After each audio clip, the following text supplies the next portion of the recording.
ধারাবাহিক সংলাপের দ্বিতীয় দিনে ইসির সাথে বৈঠকে বসেন গণফোরাম, গণফ্রন্ট, ইসলামিক ফ্রন্ট বাংলাদেশ, ইসলামী ঐক্যজোট, বাংলাদেশ সুপ্রিম পার্টি এবং বাংলাদেশ জাতীয় পার্টির প্রতিনিধিরা।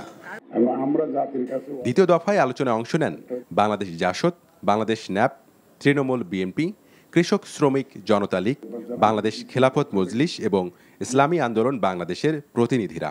আলোচনায় অংশ নিয়ে রাজনৈতিক দলের প্রতিনিধিরা বলেন, আগামী নির্বাচন অবাধ, সুষ্ঠু ও গ্রহণযোগ্য করার ব্যাপারে নির্বাচন কমিশনকে শক্ত অবস্থান নিতে হবে।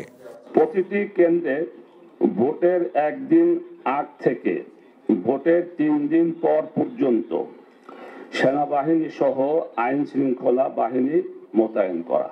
শুধু নির্বাচন কেন্দ্রিক না, এই প্রতিষ্ঠানটাকে যাতে গ্রহণযোগ্য করা এবং বাংলাদেশ সহ সারা বিশ্বের এটা যেন একটা মর্যাদা আমরা রাখতে পারি। সংখ্যাগরিষ্ঠ ভোটারকে বাইরে রেখে আপনারা ইলেকশন করতে গেলে সে ইলেকশন আপনারা ভালোভাবে করতে পারবেন না। ভোটার যাতে অংশগ্রহণ করতে পারে সেজন্য আপনাদের আপ্রাণ চেষ্টা করতে হবে। সংলাপে রাজনৈতিক দলকে নির্বাচনী বিধি মেনে কমিশনকে সহযোগিতা করার আহ্বান জানান সিইসি।